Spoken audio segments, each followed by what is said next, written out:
மணப்பெண்ணின் பிரத்யேகமான திருமணம் விவாஹா தி சென்னை சில்க்ஸ். கண்டிப்பாக அவர் செய்ய தவறிவிட்டார். என்னென்ன பாவங்கள் செய்திருக்காரு, என்னென்ன தப்பு செய்ய, யாருக்கு நல்லது செய்யிருக்காரு? சினிமா உலகில் கேட்டு பாருங்க. ஏதாவது ஒரு ப்ரொடியூசருக்கு நல்லது செய்யிருக்காரா? அவரை சார்ந்த சினிமா உலகத்துக்கு ஏதாவது நல்லது பண்ணியிருக்காரா? சக நடிகர்கள் எவ்வளவு கஷ்டப்படுறாங்க, அவங்களுக்கு ஏதாவது நல்லது பண்ணியிருக்காரா? யாருக்குமே. நீங்க எங்கேயா கேளுங்க சார், அவர் போதுல போயிடுவார், பேச மாட்டாரு. அவர் ரொம்ப பேச மாட்டாருங்கிற பெரிய குவாலிட்டியா? பேசுங்க சார், பிரச்சனையை பேசிதான் தீர்க்க முடியும். கேளுங்கள் தரப்படும், தட்டுங்கள் திறக்கப்படும், எல்லாம் தான் சொல்றாங்க. அவர் எதுவுமே பேச மாட்டாரு. என்னைக்கு பேசுவீங்க? பிரஸ் கண்டா பேச மாட்டாரு, சொந்த பந்தங்கள் வந்தா பேச மாட்டாரு, ஒருத்தர் தோல்வி விடந்து கஷ்டப்பட்டு ஒருத்தர் வெளியே வந்தா பேச மாட்டான். ஒரு அஜிதா மாதிரி அவங்க மனசுக்குள்ள ஒரு குமரலோட ஒரு பெண் வந்து ஏதோ ஒரு பிரச்சனையை சொல்ல கொண்டு அதை கேட்க மாட்டாரு. யாரும் பிரச்சனை கேட்க மாட்டாரு, எதையும் பேச மாட்டாருங்கிறதெல்லாம் ஒரு குவாலிட்டியா சார்? அவருக்கு ஏதோ அவரே திறந்துட்டாரு, அவருக்கு சாதாரணமா அவரே இருந்து சாப்பிட்டுட்டாரு. இதெல்லாமே சார் குவாலிட்டி. வாழ வைக்கணும் சார். எம்ஜிஆர்லாம் வாழ வச்சாரு. கூட இருந்த ஒரு பேர் என்ன, எத்தனையோ பேரு தலைவன் அப்படி இருக்கணும் சார். ஒவ்வொருத்தரும் அப்படி அவங்க கூட இருக்கவங்களை வாழ வைக்கணும் சார். பொதுவா சொல்றேன், யாரா இருந்தாலும் சரி, அவன் தான் தலைவன். நீ தப்பு பண்ணிட்டு இருக்கும் போது அந்த தவறை சொல்றதுக்கு எனக்கு உரிமை இருக்கிறது. அந்த ரசிகர்கள் கட்டமைப்பை உருவாக்கு நானும் போராடி இருக்கேன்.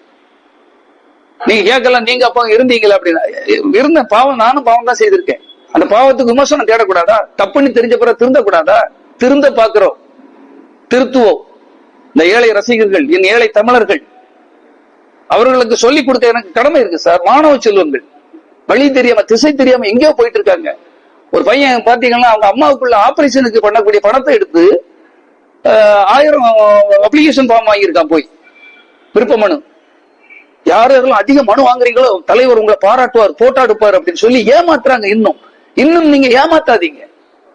அந்த கவர்ச்சி அரசியல் பண்ணாதீங்க, சினிமா அரசியல் பண்ணாதீங்க. பாவங்கள்ங்க, ஏழைகள்ங்க, அவங்களுக்கு ஒரு வாழ்க்கை இருக்கு இல்லையா? அவங்களுக்கு ஒரு குடும்பம் இருக்கு இல்லையா? அம்மா அப்பா இருக்காங்க இல்லையா? அவனும் கல்யாணம் பண்ணி வாழ்க்கை வாழாண்டமா வாழ வேண்டாமா? எதிர்நீச்சல் போட வேண்டாமா? இன்னும் பஞ்சு டைலாக்கே விட்டுட்டு இதே சொல்லிட்டு இருந்தா அவங்க வாழ்வாதாரத்தை பற்றி நீங்க நினைச்சு பாருங்க.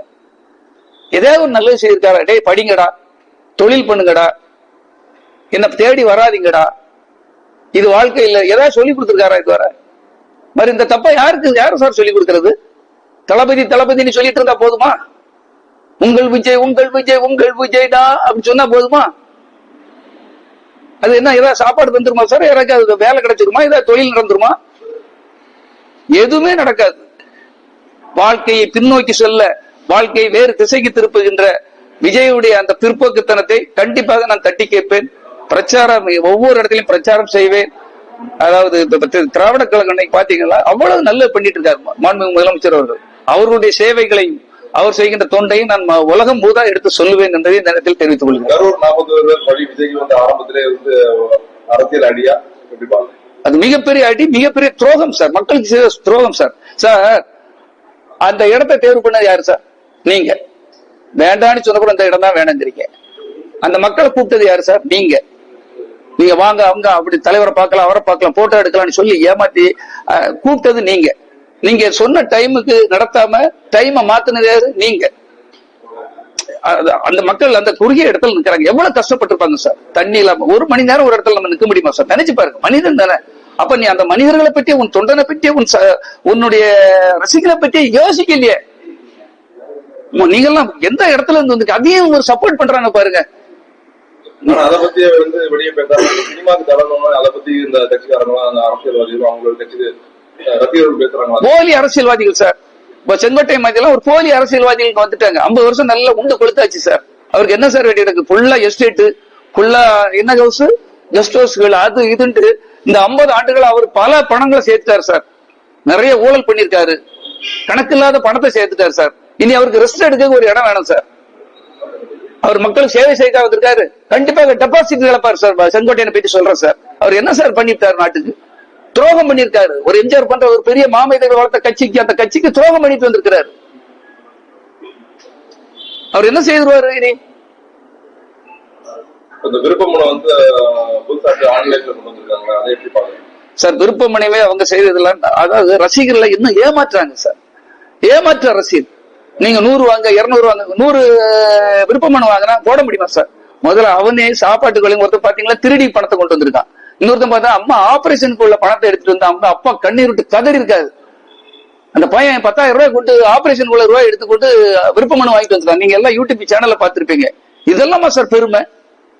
நீ 50 மனு வாங்கு, 100 மனு வாங்கு, ஒருத்தன் ஒரு இடத்துல போட்டி போட, அது அவனுக்கு போட்டி போட கொடுப்பாங்களா? தெரியல. என்ன அதாவது இது எல்லாமே எப்படி எப்படி எல்லாம் அந்த பப்ளிக்ல, அதாவது அந்த பப்ளிசிட்டிக்காக என்ன வேணாலும் செய்வான்னு சொல்லுவாங்க இல்லையா? இந்த ஆதரவு அரசியல் இருக்கிறது வரை இப்படிதான் சார் பண்ணுவான். போலி ஃபேக் ஐடி, தப்பான ஐடிகளை உருவாக்கி பிறரை திட்டுவது, பெண்களை அவமானமாக பேசுவது. நியாயத்தோட போராடு. நாங்க நல்லது செய்வேன்னு சொல்லு, நல்லது செய். நான் 25 கலைஞரங்க கட்டி கொடுத்துட்டு தானே பேசுறேன். நான் தனி நபர் சார். என்கிட்ட நீ உச்சத்துல இருக்க மாதிரி எல்லாம் கிடையாது. நான் சொல்லுவேன், ஆணவத்தோட சொல்லுவேன், செய்திருக்கேன். என் மக்கள்கிட்ட போய் கேளு, இல்லைன்னா கல்வெட்டுகள் பேசுவாங்க. நீ எதிர்காலம் உண்மையில சீக்கிரத்துல எனக்கு தெரிஞ்சோன்னா இதுல படுதோல்வி அடைவார். படுதோல்வி அடைய வைக்க வேண்டும். இந்த தமிழர்களுக்கு நல்லது செய்வனா எல்லா ஒட்டுமொத்த தமிழர்களும் ஒன்று கூடி, ஏன்னா பெரிய ஆபத்து சார், இளைஞர்களுக்கு ஆபத்து. ஏன்னா ஒரு நல்ல வழிக்கு எதாவது கொண்டு போயிருக்காரு, இதுவரை கொண்டு போக மாட்டார். அப்ப அந்த ஆபத்தை தடுப்பது எல்லாருடைய, நான் அவர்கிட்ட அனுபவப்பட்டதை வச்சு சொல்றேன். அவர் யாருக்கும் இது செய்ய மாட்டார் சார். நீ குறிப்பாக நான் இந்த விஜய் ரசிகர்களுக்கும் தொண்டர்களுக்கும் இந்த விருப்பமான எல்லாம் போட்டியிட வராங்களே, தயவு செய்து உங்க சகோதரன் மாதிரி நினைச்சு கேட்டுறேன். நீங்க உங்க பணத்தெல்லாம் வேஸ்ட் பண்ணிடாதீங்க. அவர் தோத்தா அவர் விரும்ப மாட்டார். ஒரு படத்துல தோத்தவனே வீட்டுக்குள்ள உடக்கூடாது பாரு, ஒளிச்சு நின்று பாப்பாரு, அவனை இல்லைன்னு சொல்லிருங்கன்னு பாரு. ஏன்னா அவருக்கு தோல்வி பிடிக்காது. ஏன்னா எவனுக்கு கிட்ட சேர்க்கமா, அவர் படம் தான், அவர் தான் ஹீரோ. ஆனா எந்த தோல்வி அடைந்த ப்ரொடியூசரை சந்திச்சிருக்காருன்னு கேள்விப்பட்டிருக்கீங்களா? ஏதாவது ஒரு நடிகருக்கு உதவி பண்ணிருக்காருன்னு கேள்விப்பட்டிருக்கீங்களா? சார் அது கோர்ட்டு, அது நடந்து முடிஞ்சு அந்த பிரச்சனை போயிட்டு. நான் பொதுவாக என்ன சொல்றேன்னா, யாருக்குமே அவர் உதவி பண்ண மாட்டார் சார். தோத்தா நானாக இருந்தாலும் என்னையும் வெளியே தள்ளிடுவார் சார்.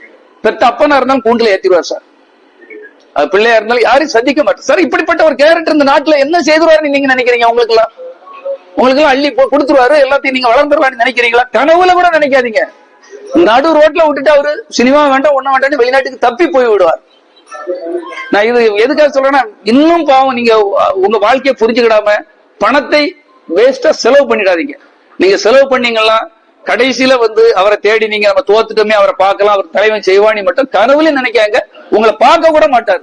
இதுதான் உண்மை.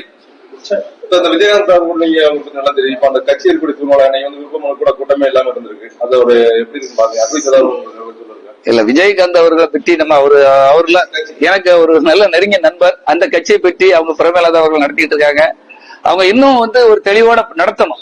நம்ம அந்த இதை பத்தி எனக்கு சொல்றதுக்கு விருப்பம் இல்ல சார். அது டைவர்ட் ஆகும். நமக்கு எதிர்கால இளைஞர்கள், இந்த இளைய சமுதாயம் தப்பான வழிகளுக்கு போயிடக்கூடாது. அதுக்குதான் நான் திரும்ப திரும்ப சொல்லிக்கிட்டு இருக்கேன். அவங்க ஒரு முறையான பக்குவப்பட வேண்டும். விஜய் அவர்களை பக்குவப்படுத்தல. ஏதாவது பக்குவப்படுத்திருக்காரா?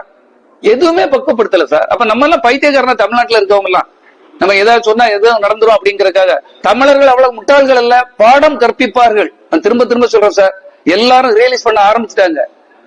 நீ பஞ்ச டயலாக் சினிமாவில ஓகே, எல்லாம் டூப்பு. சினிமாவில முடி முதல் துணி முதல் எல்லாமே டூப்பு சார். அங்க டூப்பு பண்ணலாம். ஆனால் நிஜ வாழ்க்கையில் உங்கள் டூப் எடுப்படாது என்பதை இந்த நேரத்தில் தெரிவித்துக் கொள்கிறேன்.